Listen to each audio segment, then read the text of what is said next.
স্বাগতম। আমি শুভদীপ। আজ নিয়ে এসেছি এক নতুন রহস্যময় ডিটেকটিভ গল্প, হারানো ছায়ার খোঁজে।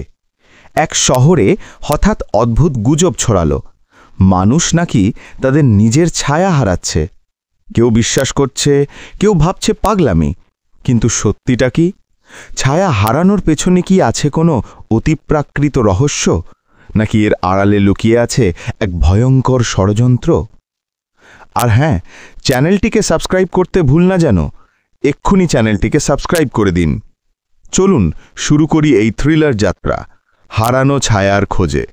শুনতে থাকুন আর আবিষ্কার করুন কোথায় লুকিয়ে আছে সত্য। কলকাতার রাতের আকাশে হালকা কুয়াশা জমে উঠেছিল। শীতের শুরুর দিন, বাতাসে অদ্ভুত শিরশিরে ভাব।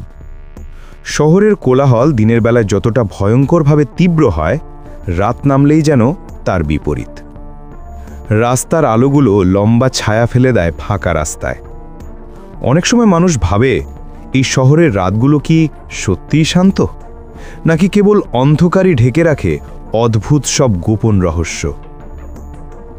এই প্রশ্নের উত্তর খুঁজতে চায়নি কেউ, কিন্তু সাংবাদিক রিমি সেনের জীবনটাই এমন। অসাধারণ, অদ্ভুত, অসম্ভব যেটাই ঘটুক না কেন, তার নাক গলাতেই হয়। সেই রাতেই প্রথম ফোনটা আসে তার অফিসে। ম্যাডাম, আমি একেবারে পাগল হয়ে যাচ্ছি। আমি আমার ছায়া খুঁজে পাচ্ছি না। ফোনের ওপাশ থেকে ভেসে আসে কণ্ঠস্বর আতঙ্কে ভরা। রিমি প্রথমে ভেবেছিল কেউ প্র্যাঙ্ক কল করছে। নিউজ চ্যানেলে ক্রাইম রিপোর্টার হওয়ার কারণে এরকম বাজে ফোন সে নতুন কিছু নয়। আপনার নাম কি? শান্তভাবে জিজ্ঞেস করল রিমি। আমার নাম দেবাশিস পাল। আমি পেশায় একজন চিত্রশিল্পী। আমি আমার নতুন ছবির উপর কাজ করছিলাম। হঠাৎ খেয়াল করলাম আলো জ্বলছে, জানালা দিয়ে চাঁদের আলোও ঢুকছে, কিন্তু ক্যানভাসে আমার কোনো ছায়া পড়ছে না। আয়নায় দাঁড়ালাম, আয়নায় আমি আছি, কিন্তু ছায়াটা নেই। রিমির কপালে ভাঁজ পড়ল। সে অভিজ্ঞ সাংবাদিক, ভূতের গল্পে বিশ্বাসী নয়, কিন্তু একেবারে ছায়া নেই, এটা তো ভিন্ন ব্যাপার। আপনি কি একা থাকেন? হ্যাঁ, আর আপনি যদি বিশ্বাস না করেন তাহলে এসে দেখুন। আমার ঠিকানা আমি পাঠিয়ে দিচ্ছি। অনুরোধ করছি ম্যাডাম, আমাকে বাঁচান। ফোনটা কেটে গেল। রিমি চেয়ার ছেড়ে উঠে দাঁড়ালো। তার মনে হচ্ছিল এতে কিছু একটা আছে, হয়তো মানসিক সমস্যা, হয়তো আলো ছায়ার খেলা, কিন্তু সাংবাদিক সত্তা তাকে টানছিল। সে ক্যামেরাম্যান রাহুলকে ডাকল। চলো, একটা কেস এসেছে, অদ্ভুত খবর। রাহুল বিরক্ত হয়ে বলল, আবার ভূতের কেস? রিমি হেসে উত্তর দিল, ভূত হোক বা না হোক, নিউজে যদি যায় তবে আমরা এক্সক্লুসিভ হব। দুজনে মিলে রওনা দিল দেবাশিসের ফ্ল্যাটের দিকে। ফ্ল্যাটটা সল্টলেকের এক কোণে। রাত তখন 12টা বাজতে চলেছে। গেট খুলে ভেতরে ঢুকতেই এক অদ্ভুত ঠান্ডা হাওয়া গায়ে লাগল, যেন শীত নয়, বরং কারো অদৃশ্য স্পর্শ। দরজা খুলে দাঁড়িয়েছিল দেবাশিস, চেহারায় আতঙ্ক, চোখ লাল, গাল ভাঙা। ভিতরে আসুন। ঘরে ঢুকতেই রিমি দেখল টেবিলের উপর বড় ক্যানভাস রাখা, ক্যানভাসে মানুষের প্রতিকৃতি আঁকা, পাশে আলো জ্বলছে। দেবাশিস টেবিলের সামনে দাঁড়ালো, কিন্তু সত্যি কোনো ছায়া নেই। রিমির বুক ধক করে উঠল। এটা কিভাবে সম্ভব? রাহুল ক্যামেরা চালু করল, কিন্তু অবাক হয়ে দেখল ভিডিওতে দেবাশিস আছে, কিন্তু তার ছায়া নেই। দেবাশিস কাঁদতে কাঁদতে বলল, আপনারা দেখলেন তো, আমি পাগল নই। রিমি দিশুটা থমকে গেল। হয়তো কাঁচে আলো প্রতিফলিত হচ্ছে না, হয়তো অন্য কোনো কারণ, কিন্তু ভিডিওতেও যদি না ধরা পড়ে তবে ব্যাপারটা গুরুতর। আপনার জীবনে নতুন কিছু ঘটেছে কি? রিমি জিজ্ঞেস করল। দেবাশিস কাঁপা গলায় বলল, কদিন আগে এক লোক এসেছিল, বলেছিল ছায়া হলো মানুষের আত্মার প্রতিফলন। সে আমাকে জিজ্ঞেস করেছিল আমি কি আমার ছায়া বিক্রি করতে চাই। আমি হেসেছিলাম, কিন্তু সেদিনের পর থেকে অদ্ভুত সব ঘটনা ঘটছে, আর গতকাল থেকে ছায়াটা পুরোপুরি নেই। রিমি থমকে গেল। লোকটা দেখতে কেমন ছিল? মাথায় কালো টুপি, চোখে সানগ্লাস, আর মুখে অদ্ভুত হাসি। সে নিজেকে বলেছিল ছায়া শিকারী। রিমির মনে প্রশ্নের ঝড় উঠল। পরের দিন সকালে খবরটা ছড়িয়ে গেল, কলকাতায় এক শিল্পীর ছায়া উধাও। চ্যানেলের হেডলাইন হয়ে গেল এটি। কিন্তু রিমি জানত এটা কেবল শুরু। দুপুরে সে ফোন পেল, ডিটেকটিভ অরিন্দম রায়ের কাছ থেকে। মিস সেন, আপনার রিপোর্টটা দেখলাম। আমি আগ্রহী। যদি অনুমতি দেন, আমি আপনার সঙ্গে কেসটা ইনভেস্টিগেট করতে চাই।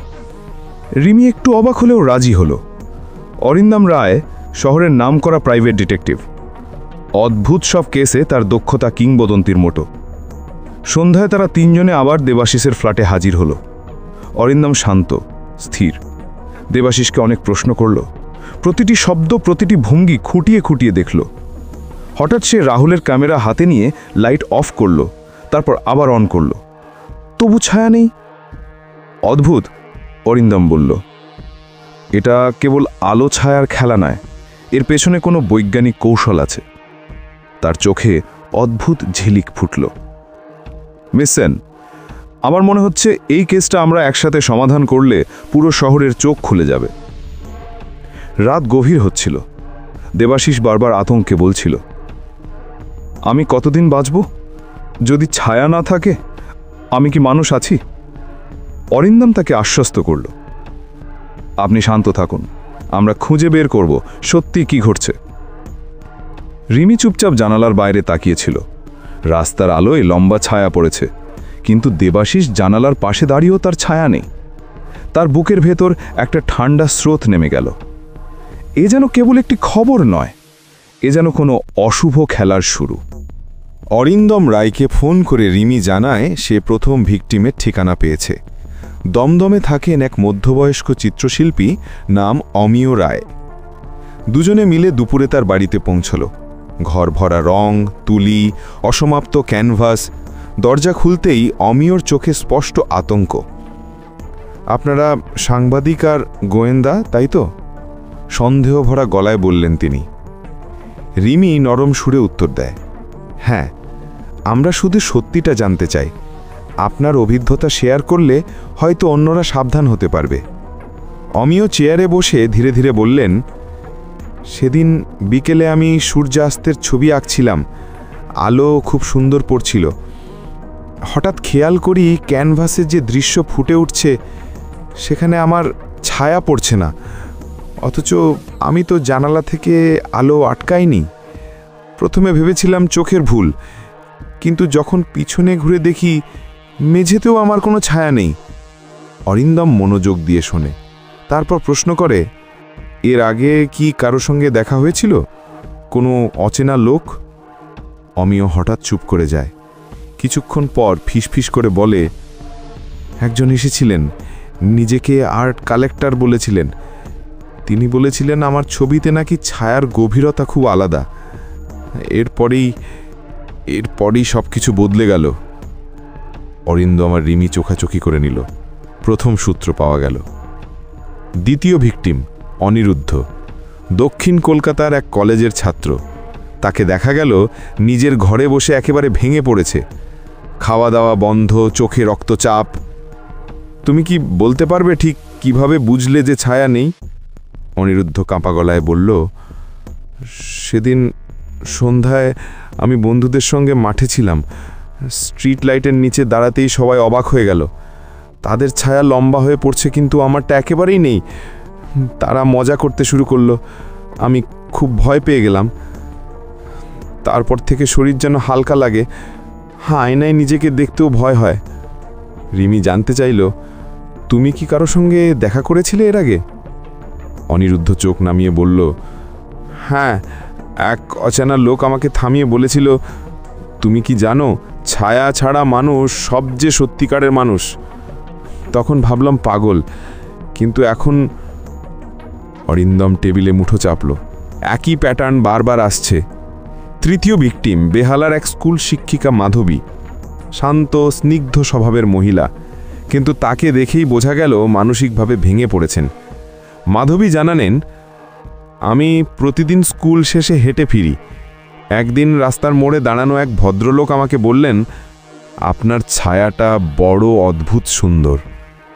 আমি অবাক হয়ে তার দিকে তাকালাম। চোখে যেন কেমন হিপনোটিক দৃষ্টি। পরদিন থেকেই দেখলাম আমার ছায়া নেই। রিমি চমকে উঠল। তিনজন ভিকটিমই একই রকম অভিজ্ঞতার কথা বলছে। এক অচেনা লোক, অস্বাভাবিক কথা, তারপর ছায়া উধাও। অরিন্দম ডায়েরি খুলে লিখতে লাগল। 3টি ঘটনার মধ্যে মিলগুলো পরিষ্কার। 1, প্রতিটি ভিকটিমের সঙ্গে ঘটনার আগে একজন অচেনা মানুষ দেখা করেছে। 2, সেই লোক সবসময় ছায়া নিয়ে কথা বলেছে। 3, পরদিন থেকেই ছায়া হারানোর ঘটনা ঘটেছে। অরিন্দম রিমির দিকে তাকিয়ে বলল, এটা নিছক মানসিক বিভ্রম নয়।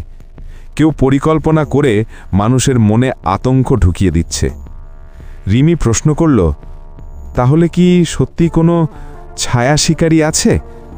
অরিন্দম ঠান্ডা গলায় বলল, আমরা এখনো জানি না সে মানুষ না অন্য কিছু, কিন্তু একটা জিনিস নিশ্চিত, এই ছায়া শিকারী ইচ্ছেকৃত ভয়কে অস্ত্র হিসাবে ব্যবহার করছে। 3 জনের বিবরণ মিলিয়ে অরিন্দম একটা স্কেচ করালো। মাঝবয়সী, স্লিম শরীর, অদ্ভুত চাহনি। রিমি তার নিউজ অফিসে সেই স্কেচ প্রকাশ করতে চাইল, কিন্তু অরিন্দম থামালো। না, এখনই প্রকাশ করো না, তাতে লোকটা লুকিয়ে পড়বে। আগে আমাদের দেখতে হবে সে কোথায় দেখা দিচ্ছে। তারা ঠিক করল শহরের বিভিন্ন জায়গায় নজরদারি বসানো হবে। স্ট্রিট লাইটের নিচে, সিনেমা হলের সামনে, আর্ট গ্যালারির কাছে। অরিন্দম মনে মনে ভাবল, এই খেলা শুধু ছায়ার নয়, মানুষের মনেরও। আর মনের খেলা যতটা ভয়ঙ্কর হতে পারে, তা চোখে দেখা কোনো ভূতের থেকেও বেশি ভয়ঙ্কর। এইভাবেই ধীরে ধীরে তদন্ত এগোতে থাকল। ভিকটিমদের ভয় যেন সংক্রামক হয়ে ছড়িয়ে পড়ছে। শহর অচেনা আতঙ্কে মোড়ানো, আর ছায়া শিকারী নামের রহস্যময় চরিত্র ধরা দিচ্ছে না, কিন্তু তার ছাপ রেখে যাচ্ছে সর্বত্র। কলকাতার রাত যেন অন্যরকম রঙে রঙিন। শহরের কোথাও ঝলমলে আলো, কোথাও আবার অন্ধকার গলি, যেন ছায়ারই এক বিস্তৃত খেলা। অরিন্দম রায় আর রিমি সেন ঠিক এমনই এক রাতের শেষে বসেছিল তাদের অস্থায়ী অফিস ঘরে। টেবিল ভর্তি কাগজপত্র, নোটবুক আর কফির মগ। আমাদের এখানে মনোবিজ্ঞানী কাউকে যুক্ত করতে হবে, অরিন্দম ধীরে ধীরে বলল। রিমি ভ্রুকুচকে বলল, মানে মানুষের ছায়া হারানোটা শারীরিক ঘটনা নয়, এটা মানসিক খেলা। অন্তত ভিকটিমদের আচরণ তাই বলছে। মনোবিজ্ঞানী না থাকলে আমরা বুঝতেই পারবো না কিভাবে তাদের মস্তিষ্ককে প্রভাবিত করা হচ্ছে। রিমি কিছুক্ষণ ভেবে মাথা নাড়ল। ঠিক আছে, আমি জানি কার সঙ্গে কথা বলতে হবে। ডক্টর সমীরেশ মুখোপাধ্যায়, ওর নাম শুনেছ?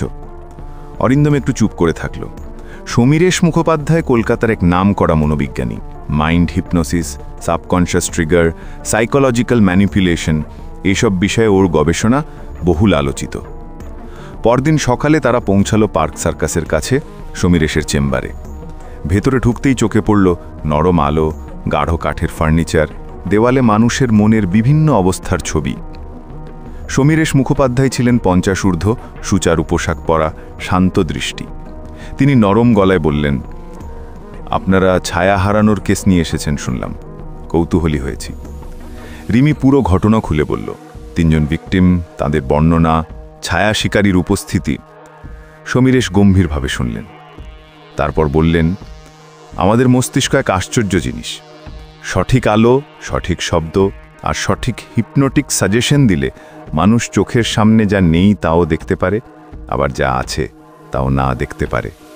হয়তো এই কেসে তেমন কিছুই ঘটছে। অরিন্দম জিজ্ঞেস করল, তাহলে কি ছায়া হারানোটা আসলে বিভ্রম? বিভ্রমই হতে পারে, কিন্তু বিভ্রমও বাস্তবের মতোই ভয়ঙ্কর। সমীরেশ মৃদু হাসলেন। যদি কাউকে বোঝানো যায় যে তার ছায়া নেই, আর তাকে এমন আলোয় রাখা হয় যাতে সে সত্যিই ছায়া না দেখে, তবে তার মন সেটাই মেনে নেবে। আর একবার মেনে নিলে সে আর কিছুতেই বিশ্বাস করবে না যে তার ছায়া আছে। অরিন্দম উৎসুক হয়ে ঝুঁকে পড়ল। কিন্তু এর জন্য কেমন আলো প্রয়োজন? সমীরেশ একটা পুরনো বই বের করে দেখালেন, ফটোগ্রাফি আর অপটিক্সের ওপর লেখা। দেখুন, কিছু আলো এমনভাবে কাজ করে যাতে ছায়া পড়ে না, বা পড়লেও প্রায় অদৃশ্য মনে হয়। যদি সেই আলো কারো চারপাশে তৈরি করা যায়, তবে তার নিজের চোখই বিভ্রান্ত হবে। এই সময় তাকে বলা হলে তোমার ছায়া নেই, সে সত্যিই তা মেনে নেবে। রিমি শিউরে উঠল। মানে কেউ প্রযুক্তি আর হিপনোসিস মিলিয়ে মানুষের ভয়কে সত্যি করে তুলছে। সমীরেশ গম্ভীরভাবে মাথা নাড়লেন। হ্যাঁ, আর ভয়কে অস্ত্র হিসেবে ব্যবহার করার চাইতে বিপজ্জনক কিছু নেই। মানুষ নিজের ভয়েই ধ্বংস হয়ে যায়। অরিন্দম নোট নিচ্ছিল, কিন্তু তার চোখে ঝিলিক দেখা গেল। ডক্টর, তাহলে ছায়া শিকারী সম্ভবত খুব শিক্ষিত, সাইকোলজির ওপর দারুণ জ্ঞান রাখে আর প্রযুক্তিও বোঝে। অবশ্যই, সমীরেশ উত্তর দিলেন। এই দুটো না জানলে এমন খেলা সম্ভব নয়। রিমি ফিসফিস করে বলল, মানে অপরাধী আমাদের শহরের ভেতরেই কোথাও, আর সে খুব বুদ্ধিমান, হয়তো আমাদের চেয়ে অনেক আগে। অফিসে ফেরার পথে রিমি একটা তথ্য শেয়ার করল। শুনো, আমি পিপার আর্কাইভ ঘেটে দেখেছি গত 6 মাসে শহরের কয়েকটা জায়গায় হঠাৎ বিদ্যুতের অদ্ভুত ওঠানামা হয়েছে। সবগুলোই সেই জায়গার কাছে যেখানে ভিকটিমরা থাকত। অরিন্দম থেমে গেল। মানে কেউ ইচ্ছে করেই বিশেষ আলো চালু করছিল? ঠিক তাই, আমি লিস্টটা এনেছি। অরিন্দম ডকুমেন্টটা দেখে চুপ করে গেল। এর মানে ছায়া শিকারী শুধু মন নয়, প্রযুক্তি দিয়ে পুরো শহরেই এক্সপেরিমেন্ট চালাচ্ছে। এদিকে 3 জন ভিকটিমের অবস্থা খারাপ হতে থাকে। অমিয় রায় আর আঁকতে পারছেন না, অনিরুদ্ধ বন্ধুরা তাকে পাগল বলছে, আর মাধবী স্কুল ছেড়ে দিতে বাধ্য হচ্ছেন। রিমি তাদের সবার ভিডিও রেকর্ড করল, যাতে প্রমাণ থাকে। এক ভিকটিম কাঁদতে কাঁদতে বলল, আপনারা যদি কিছু না করেন তবে আমরা ধীরে ধীরে শেষ হয়ে যাব। ছায়া ছাড়া মানুষ কি বাঁচতে পারে? অরিন্দম দাঁতে দাঁত চেপে বলল, আমরা করব, আমরা খুঁজে বের করব ছায়া শিকারীকে। রাতে অরিন্দম তার অফিসে একা বসেছিল। জানালার ফাঁক দিয়ে আলো এসে পড়ছে। হঠাৎ সে খেয়াল করল মেঝেতে তার ছায়া যেন অস্বাভাবিকভাবে ম্লান। হৃৎপিণ্ড কেঁপে উঠল এক মুহূর্তের জন্য। সে তাড়াতাড়ি উঠে দাঁড়ালো, অন্য দিকের আলোয় গিয়ে দাঁড়ালো। এবার ছায়া স্বাভাবিক। অরিন্দম ঠান্ডা শ্বাস ফেলল, কিন্তু মনে মনে বুঝল ছায়া শিকারী এখন খুব কাছেই আছে। খেলাটা আরও বিপজ্জনক হতে চলেছে। অন্ধকারের ভাদ। কলকাতার আকাশে অন্ধকার নেমেছে। বর্ষার রাতে শহরের আলোগুলো কেমন যেন কুয়াশার ভেতরে ডুবে গেছে। ঠিক এমন সময়ই অরিন্দম রায় ঠিক করল আজ সে একজন ভিকটিমকে অনুসরণ করবে। 3 জন ভিকটিমের মধ্যে অনিরুদ্ধ ঘোষের অবস্থা সবচেয়ে অস্বাভাবিক। সে একজন ব্যাংক কর্মচারী, কিন্তু এখন অফিসে যেতে অস্বীকার করছে। রাস্তায় বেরোলেই ভয় পায়, যেন কেউ তার ছায়া ছিনিয়ে নেবে। অরিন্দম মনে করল যদি সত্যিই ছায়া শিকারীর উপস্থিতি থাকে তবে সে অনিরুদ্ধকে আবার খুঁজে নেবে, আর তখনই ধরা পড়তে পারে আসল রহস্য। সন্ধ্যা 8টার দিকে অনিরুদ্ধ বেরোলেন। মাথায় টুপি, হাতে একটা ছোট ব্যাল। কোথাও যেন যাচ্ছেন। অরিন্দম দূর থেকে ফলো করতে লাগল। কলকাতার ফাঁকা রাস্তা দিয়ে হাঁটতে হাঁটতে অনিরুদ্ধ হঠাৎ একটা পুরনো গলিতে ঢুকে গেল। গলিটা অন্ধকার, দুপাশে ভাঙাচোরা বাড়ি। সেখানে ঢুকতেই বাতাস ঠান্ডা হয়ে গেল। অরিন্দম মনে মনে সতর্ক হল। গলির শেষ মাথায় একটা অচেনা আলো ঝলসে উঠছিল, নীলচে, অস্বাভাবিক। অনিরুদ্ধ সেই আলোর দিকে হাঁটতে লাগল, যেন কেউ তাকে ডাকছে। তার চোখ কাঁচের মতো ফাঁকা। অরিন্দম দ্রুত নোট করল এটা নিছক কাকতাল নয়, বরং হিপনটিক প্রভাব। হঠাৎ অরিন্দম দেখল অনিরুদ্ধের শরীরের ছায়া যেন ধীরে ধীরে ক্ষীণ হয়ে আসছে। দেয়ালে যে ছায়াটা পড়েছিল তা মিলিয়ে যেতে শুরু করল। অসম্ভব! অরিন্দম ফিসফিস করে উঠল। রিমি, যে গোপনে দূরে ক্যামেরা চালাচ্ছিল, আতঙ্কে চিৎকার করে ফেলতে যাচ্ছিল। অরিন্দম ইশারায় তাকে চুপ করালো। আর কয়েক মুহূর্তের মধ্যেই অনিরুদ্ধের চারপাশ একেবারে ছায়াহীন হয়ে গেল। রিমির শরীর শিউড়ে উঠল। অরিন্দম দা, এটা তো সত্যি অতিপ্রাকৃত। দেখলেন, ওর ছায়া নেই। অরিন্দম ঠান্ডা মাথায় বলল, না, এটা অতিপ্রাকৃত নয়। আমি জানি না ঠিক কি, কিন্তু বিজ্ঞান এর পিছনে আছে। কাউকে বিভ্রমে ফেলা হচ্ছে, কিন্তু কে করছে? ঠিক তখনই গলির এক প্রান্তে ছায়ার মতো মানুষ দাঁড়িয়ে দেখা গেল। লম্বা চাদরে ঢাকা, মুখ দেখা যাচ্ছে না, চোখে যেন আগুনের মতো লালচে ঝিলিক। অনিরুদ্ধ হঠাৎ থেমে গেল। ছায়া শিকারী তার দিকে হাত বাড়ালো। তুমি মুক্ত, ছায়া তোমার বোঝা, আমি তা নিয়েছি। কণ্ঠটা ছিল গম্ভীর, গভীর, যেন গুহার ভেতর থেকে প্রতিধ্বনি আসছে। অরিন্দম এগিয়ে গেল। তুমি কে? কি করছো এসব? ছায়া শিকারী হাসল। মানুষের সবচেয়ে বড় ভয় আমি জানি। ছায়া নেই মানেই অস্তিত্ব নেই। আমি তাদের সেই সত্য দেখাই। রিমি ফিসফিস করে বলল, অরিন্দম দা, মনে হচ্ছে সত্যিই কোনো অতৃপ্ত আত্মা। অরিন্দম কড়া গলায় বলল, চুপ, এ কেস বিজ্ঞান দিয়ে ধরা যাবে। ঠিক তখনই গলির বাতিগুলো টিম টিম করে জ্বলে উঠল আর নিভে গেল। চারপাশ অন্ধকারে ঢেকে গেল। ছায়া শিকারীর শরীর এক ঝলক নীল আলোয় আলোকিত হল, তারপর অদৃশ্য হয়ে গেল। অনিরুদ্ধ জ্ঞান হারিয়ে মাটিতে লুটিয়ে পড়ল। অরিন্দম দৌড়ে গিয়ে তাকে তুলে নিল। রিমি ক্যামেরা বন্ধ করে তড়িঘড়ি এগিয়ে এলো। কোথায় গেল সে? রিমি হাঁপাতে হাঁপাতে বলল। অরিন্দম দাঁত চেপে বলল, সে কাছেই আছে, আর সে প্রযুক্তি ব্যবহার করছে, আলো, বিদ্যুৎ আর হিপনোসিস। অনিরুদ্ধকে হাসপাতালে ভর্তি করা হলো।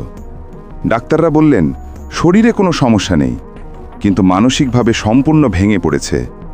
সে শুধু একটাই কথা বলছিল, আমার ছায়া নেই, আমাকে ফিরিয়ে দাও। অরিন্দম রিপোর্ট নিল। রাতে অফিসে বসে একা ভেবে চলল। এবার সে বুঝল ছায়া শিকারী নিছক গুজব নয়, সত্যিই কেউ আছে যে আলো আর ভয়ের মিশ্রণে মানুষকে ধ্বংস করছে। কিন্তু প্রশ্ন একটাই, কেন? রাতে নিজের ঘরে ফিরে অরিন্দম জানালার পাশে দাঁড়ালো। রাস্তার আলোয় নিজের ছায়া মাটিতে পড়েছে। সে তাকিয়ে থাকলো অনেকক্ষণ। হঠাৎ মনে হলো ছায়াটা যেন একটু দেরিতে নড়ছে। অরিন্দম এক লাফে পিছিয়ে এলো, চোখ কচলালো। আবার দেখল ছায়া স্বাভাবিক, কিন্তু তার বুকের ভেতর কেঁপে উঠল এক প্রশ্ন, ছায়া শিকারী কি আমার উপরও খেলা শুরু করেছে? রাতের কলকাতা যেন আজ ভিন্ন কোনো ছায়ার আবরণে ঢাকা। আকাশে মেঘ নেই, তবু চাঁদ ঝাপসা, আলো যেন কারো অদৃশ্য হাতের বাঁধনে আটকে গেছে। শহরের রাস্তায় ট্র্যামের ঠুংটাং, ট্যাক্সির হর্ন, সবকিছুই স্বাভাবিক, তবু এক অদ্ভুত অস্বস্তি ছড়িয়ে আছে বাতাসে। অরিন্দম দাঁড়িয়ে আছে কলেজ স্ট্রিটের এক ফাঁকা মোড়ে, তার হাতে সিগারেট। ধোঁয়ার ভেতর সে যেন খুঁজে পাচ্ছে নিজেরই চিন্তার ছায়া। অদিতি কয়েক কদম দূরে পুরনো একটা বইয়ের দোকানের সামনে দাঁড়িয়ে চোখ নামিয়ে আছে ফোনের পর্দায়। দুজনের মনেই একরাশ চাপা উত্তেজনা, কারণ আজ তারা সেই সূত্রটাকে অনুসরণ করতে চলেছে যা হয়তো হারানো ছায়ার রহস্যের প্রথম প্রকৃত দরজা খুলে দেবে। দিন কয়েক আগে হঠাৎ অরিন্দমের হাতে পৌঁছেছিল একটি চিঠি। কোনো প্রেরকের নাম নেই, শুধু ভেতরে লেখা, ছায়াকে খুঁজছ, তবে ভয়কে আলিঙ্গন করতে শিখো। মধ্যরাতে আসো বইপাড়ার পুরনো ছাপাখানায়, সত্য তোমাকে ডেকে নেবে। চিঠির সঙ্গে একটি অচেনা প্রতীক আঁকা ছিল। অদিতি গবেষণা করে বুঝেছে প্রতীকটা প্রাচীন এক গুপ্ত সংগঠনের, যারা আলো আর অন্ধকারের দ্বন্দ্বকে কেন্দ্র করে নানা আচার পালন করত। সংগঠনটির নাম অঙ্গীকার। ঘড়ির কাঁটা 12টা ছুতেই তারা পা বাড়ালো ভাঙাচোড়া ছাপাখানার দিকে। লোহার গেটটা অর্ধেক ভাঙা, মরচে ধরা। ভেতরে ঢুকতেই কড়িকাঠের গন্ধ আর পুরনো মুদ্রণ যন্ত্রের ধুলো ময়লা নাকে এলো। ছাদ থেকে বাদুড় উড়ে গেল, ফাঁকা জায়গায় তাদের ডানার শব্দ ভেসে এলো প্রতিধ্বনির মতো। অরিন্দম টর্চ জ্বালিয়ে সামনে ধরল। আলো কেটে যাচ্ছে অন্ধকারকে, তবুও কোথাও যেন আরও গভীর অন্ধকার লুকিয়ে আছে। এখানে আমাদের ডেকেছে কেউ, ফিসফিস করে বলল অদিতি। হ্যাঁ, আর কেউ যদি আমাদের উপর নজর রাখে। অরিন্দম টর্চ ঘোরাতেই এক কোণে দেখা গেল মেঝেতে চক দিয়ে আঁকা আরেকটা প্রতীক, ঠিক সেই চিহ্নটাই যা চিঠির মধ্যে ছিল। এটা অঙ্গীকারেরই সিলমোহর। অদিতির কণ্ঠে বিস্ময়। হঠাৎ কোথা থেকে শোনা গেল ধাতব আওয়াজ।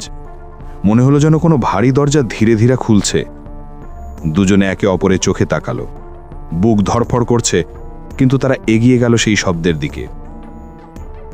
ছাপাখানার পেছনের অংশে একটা ছোট্ট ঘর, দরজাটা আধ খোলা। ভেতরে ঢুকেই তারা জমে গেল। ঘরের মাঝখানে এক লণ্ঠনের ক্ষীণ আলো। চারপাশে দাঁড়িয়ে আছে 5 জন মানুষ, সবার মুখে কালো মুখোশ। কালো পোশাকে তাদের দেখে মনে হলো যেন অন্ধকার থেকে অন্ধকারই বেরিয়ে এসছে। একজন এগিয়ে এলো, তার কণ্ঠস্বর ভারী অথচ শান্ত। তোমরা ছায়ার খোঁজ করছো? বুঝতে হবে, ছায়া শুধু আলোর অভাব নয়, ছায়া হলো প্রতিশ্রুতি। অরিন্দম ধীরে ধীরে বলল, আপনারা কারা আমাদের এখানে ডেকে আনলেন কেন? মুখোশধারী উত্তর দিল, আমরা অঙ্গীকারের উত্তরসূরি। বহু বছর আগে আমরা শহরের আলো অন্ধকারের ভারসাম্য রক্ষা করতাম, কিন্তু কেউ একজন সেই ভারসাম্য ভেঙে ফেলেছে, তাই ছায়ারা হারিয়ে যাচ্ছে, আর এর ফল শহরের ওপর ভয়ঙ্কর বিপদ ডেকে আনবে। অদিতি গম্ভীর গলায় বলল, হারানো ছায়ার পিছনে কে আছে সেটা আমাদের জানতে হবে। সব জানতে হলে তোমাদের প্রমাণ করতে হবে যে তোমরা ভয়কে সামলাতে পারো। এবার অন্য এক মুখোশধারী হাত বাড়িয়ে দিল। তার হাতে একখানা পুরনো নোটবুক, যার পাতাগুলো ভর্তি অদ্ভুত প্রতীক আর আঁকাবাঁকা নকশায়।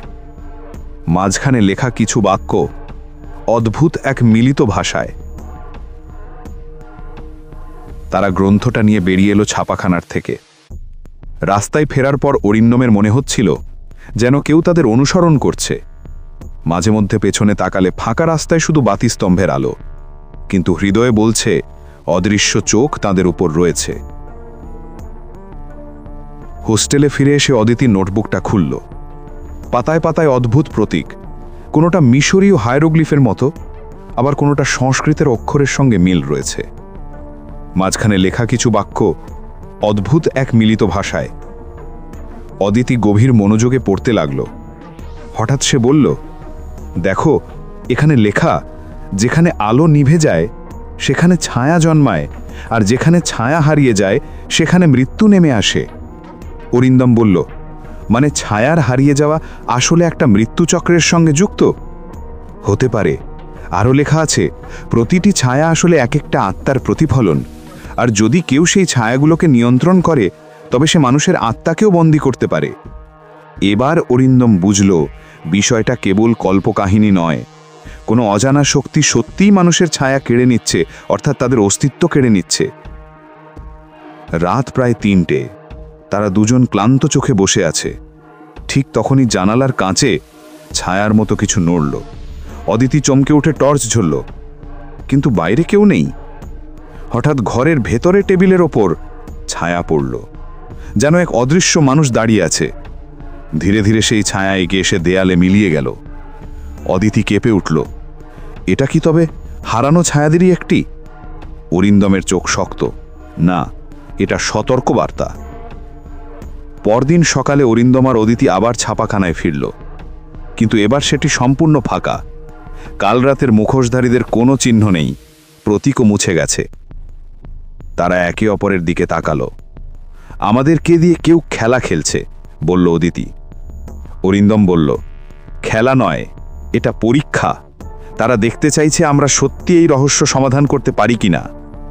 অদিতি দৃঢ় গলায় বলল, তাহলে আমাদেরও অঙ্গীকার করতে হবে, যতই ভয় আসুক, যতই অন্ধকার ছড়াক, আমরা এই রহস্য উন্মোচন না করা পর্যন্ত থামব না। অরিন্দম হাত বাড়িয়ে বলল, তাহলে আজ থেকে আমরা নিজেদের অঙ্গীকার করলাম, ছায়াদের খুঁজে বের করব এবং তাদের বন্দী করার শক্তিকে ধ্বংস করব। দুজনের চোখে তখন ভয় নয়, এক অদ্ভুত জেদ। আর সেই মুহূর্তেই বাইরে আকাশে বজ্রপাত হলো, যেন অন্ধকার নিজেই তাদের অঙ্গীকারের সাক্ষী হয়ে রইল। রাত গভীর, শহর নিস্তব্ধ। বাতাসে আকাশের ধোঁয়া, আর দূর কোথাও ট্রামের টুংটুং আওয়াজ। অরিন্দম রায় আর রিমি সেন তখন এক অদ্ভুত গোপন স্থানে, পুরনো ভাঙাচোরা সিনেমা হলের বেসমেন্টে। ছায়া শিকারীর খোঁজে তারা যে সমস্ত সূত্র অনুসরণ করেছে তার শেষ চিহ্ন এখানেই এসেছে। ধুলোময় মেঝে, মরচে ধরা সিঁড়ি, ভাঙাচোরা দেয়াল, সব কিছুই তাদের মনে করাচ্ছে যেন তারা সময়ের গহ্বরে প্রবেশ করেছে। তুমি নিশ্চিত এখানে আছে? রিমি ফিসফিস করে বলল। অরিন্দম মাথা নাড়ল। হ্যাঁ, প্রতিটি ক্লু ইঙ্গিত করছে ছায়া শিকারের যন্ত্র এখানেই। বেসমেন্টের এক কোণে একটি ধাতব কাঠামো দাঁড়িয়ে আছে, কৌণিক আলোয় ঝলমল করছে। মাঝখানে একটি গোপন যন্ত্র। দেখো, এটাই, অরিন্দম বলল। এই যন্ত্র মানুষের মস্তিষ্কের ছায়াবোধকে নিয়ন্ত্রণ করে। রিমি চোখ বড় করে তাকালো। তার হাতে ক্যামেরা, মনটা অদ্ভুত উত্তেজনা আর ভয়ের মিশ্রণে কাঁপছে। অরিন্দম কৌতূহল প্রকাশ করতে করতে যন্ত্রের পাশে গিয়ে বোতামগুলোর দিকে হাত বাড়ালো। হঠাৎ একটি দরজা খোলা হলো। ওখানে দাঁড়িয়ে আছে ছায়া শিকারী। সে ধীরে ধীরে তাদের দিকে এগিয়ে এলো, মুখে হাসি, চোখে অদ্ভুত জলজল। সাবুদম, আমি জানি তোমরা অনেক খুঁজেছ, কিন্তু শেষ পর্যন্ত সবাই বুঝবে মানুষের সবচেয়ে বড় ভয় হলো নিজের ছায়া হারানো। রিমি চিৎকার করতে চাইল, কিন্তু অরিন্দম তার হাত ধরে চুপ করালো। অরিন্দম ধীরে ধীরে বলল, তুমি কে? কি করছো এই শহরে? ছায়া শিকারী হেসে বলল, আমি তো শুধুই একজন বিজ্ঞানী। মানুষের মনোবিজ্ঞানের সীমা পরীক্ষা করছি। মানুষ যা বিশ্বাস করতে চায় আমি তা প্রমাণ করি। কোন বিজ্ঞানী? অরিন্দম জিজ্ঞেস করল। মুখোশ ধীরে ধীরে সরল, আর চোখের সামনে ডক্টর সমীরেশ মুখোপাধ্যায়। রিমি অবাক হয়ে বলল, তুমি সেই মনোবিজ্ঞানী? সমীরেশ ঠান্ডা গলায় বলল, হ্যাঁ, আমি ভেবেছিলাম মানব মস্তিষ্ক কতটা সহজে বিভ্রান্ত করা যায় তা শহরের জন্য পরীক্ষা করা দরকার। বিশেষ আলো, হিপনোসিস মিলে গেলে মানুষ বিশ্বাস করে তার নিজের ছায়া নেই। অরিন্দম শ্বাস আটকে বলল, তুমি মানুষের ভয়কে পরীক্ষা করতে ব্যবহার করেছ? না, পরীক্ষা করিনি, আমি শিখিয়েছি। মানুষ নিজের ভয়কে অস্ত্র হিসেবে ব্যবহার করতে শেখে। সমীরেশের চোখের ঠান্ডা জ্বলন। রিমি দ্রুত ক্যামেরা চালু করল। সব কিছু রেকর্ড হলো।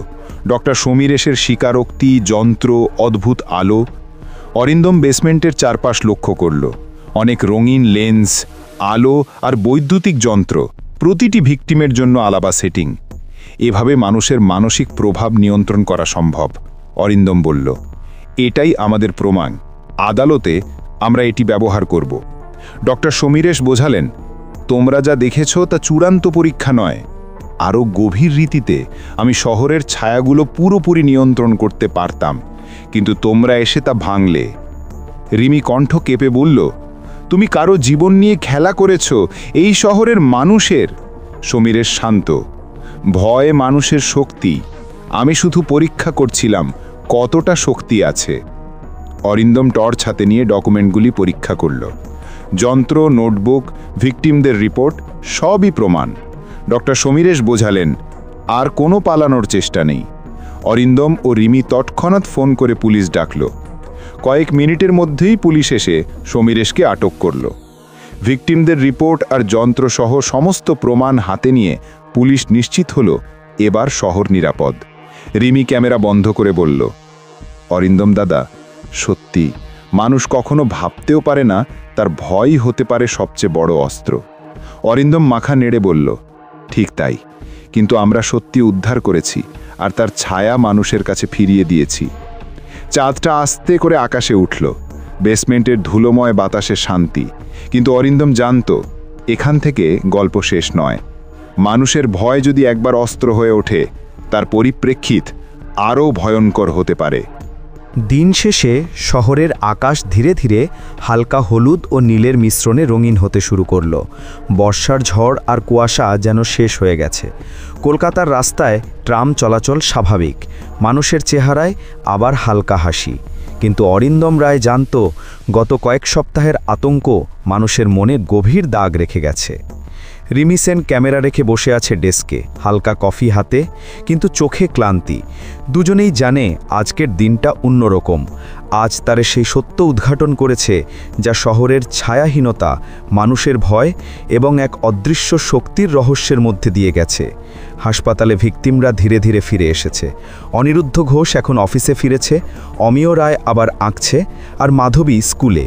তাদের চোখে আরও সতর্কতা আছে, কিন্তু ভয় দূর হয়েছে। অরিন্দম রিমির দিকে তাকিয়ে বলল, তোমার রিপোর্ট আর ভিডিও প্রমাণ না থাকলে কেউ বিশ্বাসই করত না আজ শহর আবার স্বাভাবিক হচ্ছে। রিমি হেসে বলল, হ্যাঁ, কিন্তু মনে হচ্ছে কেউ অদৃশ্যভাবে আমাদের পরীক্ষা করছিল যতক্ষণ পর্যন্ত আমরা সক্ষম নই ছায়া ফেরত পাওয়া কঠিন। অরিন্দম জানালার পাশে দাঁড়িয়ে দূরে ট্রামের আলো দেখছে। নিজের ছায়া মেঝেতে পড়েছে। ধীরে ধীরে সে কেঁপে ওঠা অনুভব করছে, যে ভয় একদিন মানুষের অস্ত্র হয়ে দাঁড়াতে পারে। সে মনে মনে বলল, ভয়কে নিয়ন্ত্রণ করা যায়, কিন্তু যদি মানুষ একদিন তার ভয়কে ব্যবহার করে অপরের ওপর, তাহলে ভবিষ্যৎ কতটা ভয়ঙ্কর হবে। ছায়া শিকারীর খেলা শেষ হয়েছে, কিন্তু মানুষের মনোবিজ্ঞান, প্রযুক্তি এবং বিশ্বাস, যার ওপর সব কিছু দাঁড়িয়ে আছে, তখনও রহস্যময়। রিমি ক্যামেরা চালু করে শেষ কিছু ক্লিপ রেকর্ড করল। শহর ফিরেছে স্বাভাবিক জীবনে। এবার গল্পের শেষ। সে ফিসফিস করে বলল, ভিকটিমরা ফিরে এসেছে, ছায়া ফিরেছে, আর সমীরেশ গ্রেপ্তার। অরিন্দম হেসে বলল, হ্যাঁ, কিন্তু আমরা জানি মানুষের মন বোঝা সবসময় সহজ নয়। ছায়া হারানো বা ফিরে পাওয়া কেবল শারীরিক ঘটনা নয়, এটা ভয়ের, বিশ্বাসের আর মনোবিজ্ঞানের খেলা। সন্ধ্যা হয়ে এলো, শহরের বাতি এক এক করে জ্বলে উঠছে, বাতাসে বর্ষার মৃদু গন্ধ। অরিন্দম আর রিমি হাঁটছে পার্কের পাশে। ছায়া ফিরে এসেছে, রিমি বলল। হ্যাঁ, অরিন্দম উত্তর দিল, কিন্তু মনে রেখো, আমাদের চেয়েও অনেক বড় খেলোয়াড় আছে। কেউ যদি মানুষের ভয়কে অস্ত্র বানায়, তাহলে ছায়া হারানো আবার ঘটতে পারে। দুজনেই চুপ, শহরের দূরে ট্রামের টুংটুং আওয়াজ আর বাতাসের সুধা, সব কিছু স্বাভাবিক। অন্তত আজ শহর শান্ত।